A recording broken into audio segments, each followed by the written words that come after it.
So I purchased a bunch of records this year, this calendar year, 2022, and I thought I would go through some of the highlights, some of my favorites. Some of these you will see are new releases, things that came out this year. Some of them are actually quite old, and it just happened to be that this year is the year I found a copy or was able to get my hands on it. They're not in any particular order.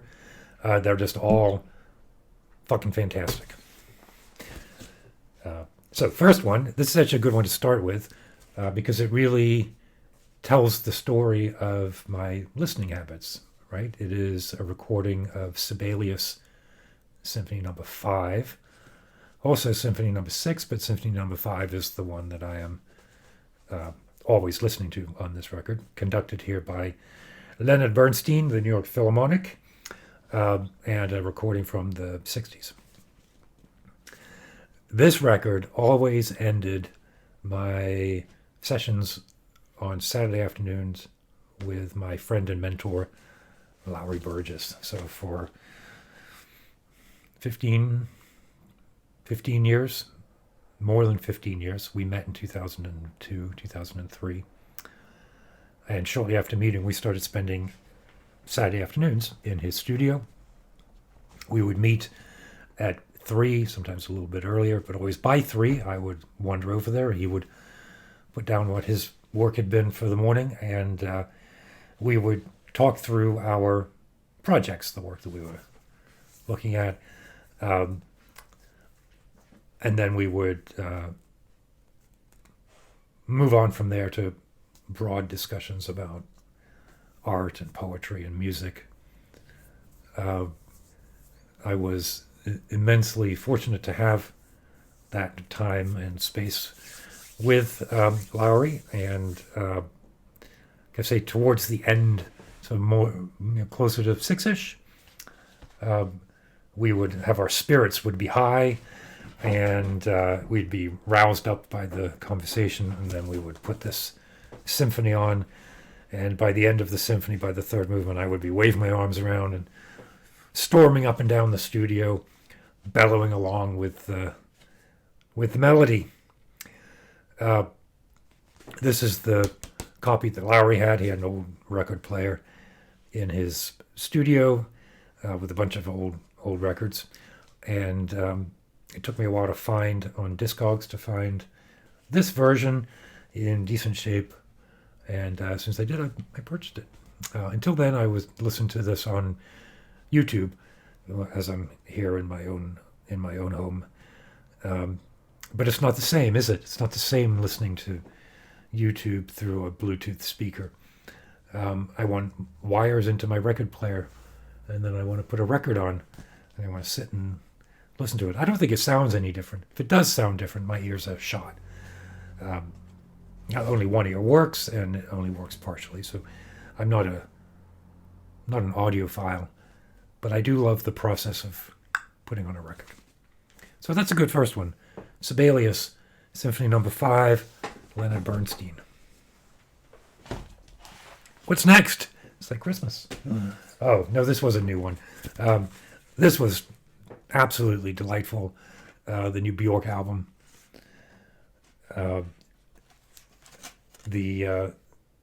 I'll call it orchestration, the instrumentation, the sonic world of this is fantastic. There's like a chorus of bass clarinets in some of the songs, and it doesn't sound artificial or imposed. It sounds like the natural instrumentation that you would use for those songs. And then these beautiful contrapuntal a cappella recordings of her multi-tracked voice. This is a beautiful, beautiful album. I think I missed a Bjork album or two. The last one that I had was the Volcano.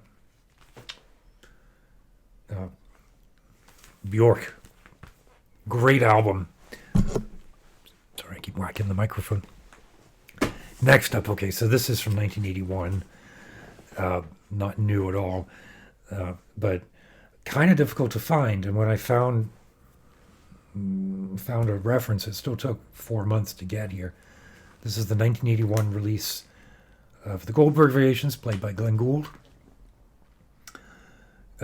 released just before his untimely and unexpected death. So it wasn't as if he was playing this and thinking that he was going to die, any more than I think he perhaps often thought that he was going to die. This album saw me through the transition from maybe junior year in high school through to college. I listened to it constantly. I had a CD of it. I remember being in the listening library at my college, at Bates College, and they had the listening stations, because back then you still primarily listened on vinyl. So maybe there were a couple dozen stations where you would check out the record, then you would go sit down at the desk and you could put it on and listen to it.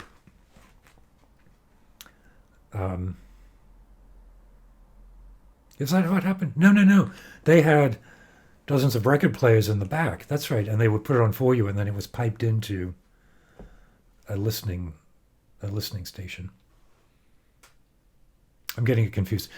There were both options in the main room, I think. But certainly in the back, there was a more private listening lounge where you did just plug in your headsets and they played it. And I remember some of my earliest sort of musically induced out-of-body experiences, I don't know how else to describe them, was spent listening to this early in the morning before classes, or maybe after an early class, sitting there listening to this and being in that hypnagogic, half-awake state, just being carried on by this recording. Now, I've since perhaps come to prefer different Goldberg recordings. That's a tough one to say. I don't think it's true. I do love Andras Schiff and his Bach performances, and they're categorically different from Gould, but this recording was so important. In fact, this might be the one I listen to after this. I've got some fruitcake baking in the oven because as I'm recording this, it's the second week in December 2022. So it is obviously time for fruitcake. Next, this didn't come out this year. This came out. This is an old album. It's the Erasure album, self-titled Erasure, and I don't know when it was first released, the mid-90s maybe. But they re-released it on this beautiful 180-gram vinyl. I can tell you when, because I ordered it, and it arrived just a week or two before my old dog Reggie died, and he died in May of 2020. That can't be right. No, May of 2021, because it was the weekend after my daughter graduated from college. And this and also the album I Say were both reissued on vinyl. It's a absolutely perfect reissue, both of them. And I also got Heaven in Las Vegas by the Cocteau Twins, which is actually what I was listening to when my dog entered into his crisis. It became apparent that he wasn't going to make it. This, though, is probably, I want to say it's my wife's favorite album, but I don't think it is, but it is the album that is our favorite. We listen to this and I Say often on long car rides, because that mid-90s, 95, that's when we were first together. We weren't yet married, and young, very young back then. What's next? Oh, okay. I'm going to go out and say that this is the most beautiful album of the year. Claire Rousay Everything perfect is already here. And I don't know how to describe it except that it is the most beautiful album of the year. I first heard about Rousay, Claire Rousay, maybe the album or two before this one. Maybe she was on an NPR show or something. But she often uses the technique of found sound. And at least the first album of hers that I heard, I think may have been written entirely using recordings from her handheld Zoom that she just had with her through the course of days. So the sound of keys, the sound of passing conversations. And what struck me then was when I try to do that, when I use it, I tell everybody what the source is because it legitimizes the music that I've produced, because otherwise the music is kind of banal. The only reason it's interesting is that it was produced using a dishwasher or something like that, right? And so when I try to use found sound, the found sounds aren't references that enrich the music. They're sort of a crutch for the music that I write. But that wasn't the case with that album from Claire Rousay. It was delicate and exquisite, and when the sounds were identifiable, it triggered a sort of a memory dump that added to the music. And when they weren't identifiable, I didn't care where they came from. It didn't matter that they were all cleverly manipulated found sounds. It was just beautiful. This album has electronics, samples, but it also has violin and piano, and it's just extraordinarily beautiful. Claire Rousay, everything perfect is already here.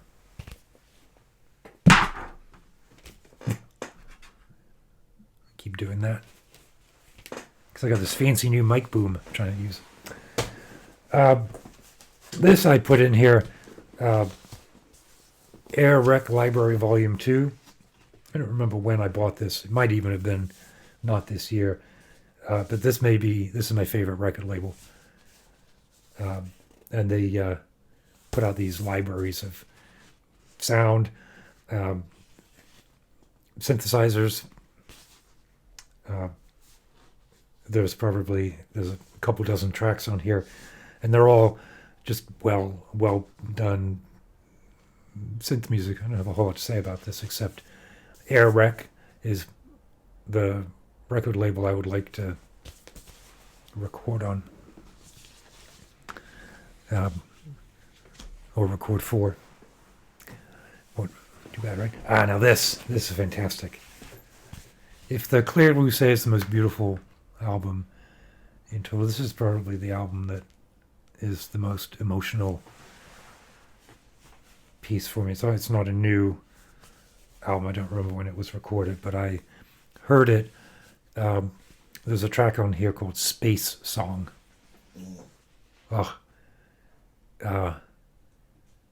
So beautifully. Hey, what you barking at? You disagree with my assessment? Yeah, I bet you do. And I heard it in a physical therapy session. So I go over 5 o'clock on Wednesdays, 5 o'clock in the morning. I call it physical therapy. It's really sort of core workout, kind of Pilates, but it's very therapeutic. And he always has a well-chosen playlist at that time of the morning. And in fact, those Wednesday morning sessions, I probably learned and downloaded. I don't know, half of the new music I've listened to is because I heard it over there and thought, what was that? And if I remember, I ask him, and then I come back here and download it. This was one of them, Space Song.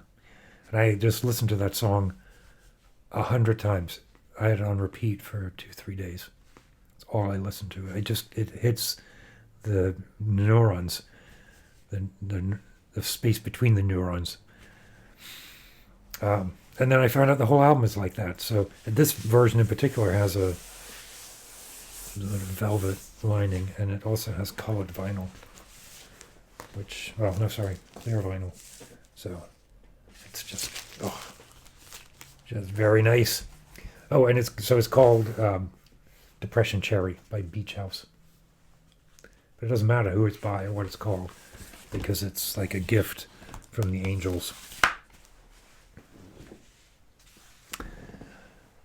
This is newish, 2017. But it took me a while to find a copy. And even so, this was not cheap. It's a double album of the French actor, Gerard Depardieu. I hesitate to call him an actor because here he's singing. He's singing songs by Barbara, who was a French chanteuse. And these are all the songs that she sang. And there's one of these that is on YouTube. A number of them are on YouTube, but I heard one of the Dis quand reviendras tu. Tell me, when will you reviendre? When will you come back? When will you return? And I'm trying to learn it on the piano. Dis quand reviendras tu? Dis au moins le sais-tu?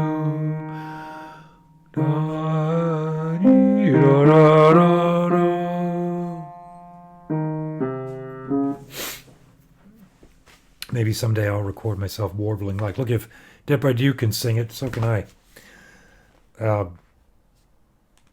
It's fantastic. It's just him and a pianist. It's wonderful. There might be an accordion thrown in there every once in a while. That's another one I put on often on a Saturday afternoon. You know, I'll pick a couple of records that I want to listen to because they're new or because they're on my mind, and I'll listen to those. And then at a certain point, there's just 2 or 3 I always come back to. And the Depardieu is one, the Sibelius at the end. Okay. Oh, I know you've all been looking at this and wondering what the hell this is. This is the ABBA reissue. Oh my God. Oh my God. This is all of the ABBA albums. And look, this is just a thing of majesty. Look how they did it. Everything looks exactly,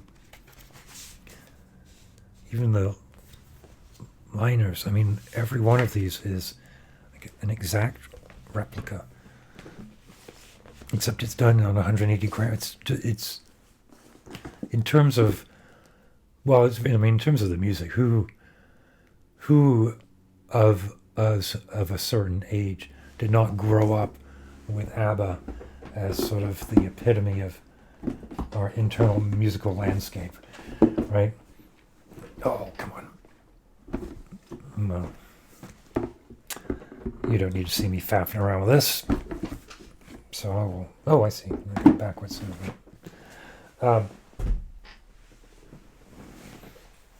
My first, like, consciously musical memory is of an ABBA song. I remember driving on the motorway around Birmingham, and with my mother driving.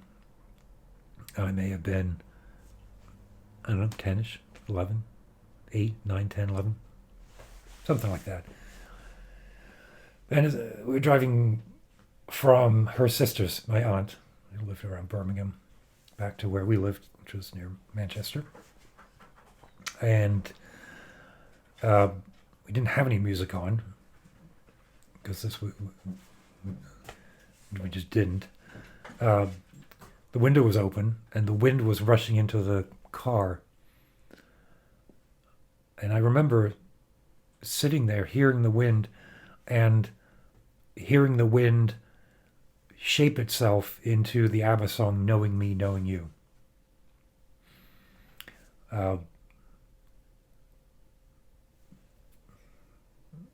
Which I think is maybe my favorite ABBA song. If I had to pick one, And that would probably be it. So, yeah, ABBA, the vinyl album box set, absolutely worth whatever I paid for it. Oh, this was another absolute find. A Victim of Geography by, Billy Bragg, of course, right? And this contains two albums, Talking with the Taxman about poetry and Work as Playtime. Now, Work as Playtime, I'm going to say Work as Playtime is my favorite Billy Bragg album. It came out when I was a senior at Bates at college, and I remember listening to it as I was writing my end-of-year thesis, right, as I was finishing up senior year. And I never had it on vinyl. When I purchased it back then, I had it on cassette. And then eventually just streamed it. It's a fucking crime. Great Leap Forward is one of those songs that, though it's so specifically political, just transcends all of that. But every one of those songs. She's Got a New Spell. Must I Paint You a Picture? But you can put the hoof around if you want to make a start. Anyway, and Talking with the Taxman about poetry, of course, is just,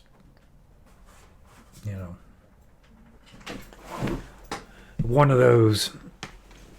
Is that it? Oh no, there's one more. I don't remember when Lover came out. 2020 maybe, 2021. I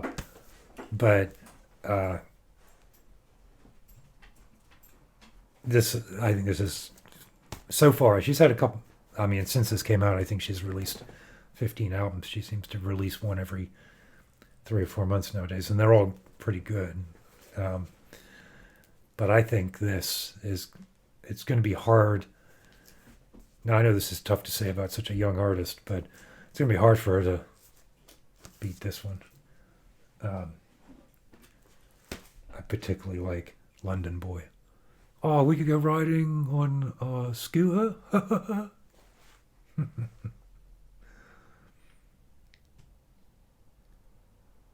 Paper Rings. Shiny Things. But I could marry me with paper rings. Woohoo. This fantastic album. All told. So I know there's a bunch of things that you probably were expecting to hear in a best of 2022. So please, in the comments, let me know if you found anything, either as a new release or as something that you've been looking for and got your hands on. Do you look to buy things on vinyl? Like every one of these songs I can easily listen to on Apple Music or on YouTube. I have a separate list of things that are like Bandcamp favorites. I might do that next week. But let me know what you think about the value of vinyl. And are you an audiophile? Are you someone who hears the difference? I mentioned I don't. I enjoy the process, which is funny, isn't it? Because it's a pain in the ass to have to get up and flip it. But I like that. And again, yeah, what did you find? What did you get your hands on this year? Let me know in the comments. And so with that, keep your wits about you and let's go listen to some music.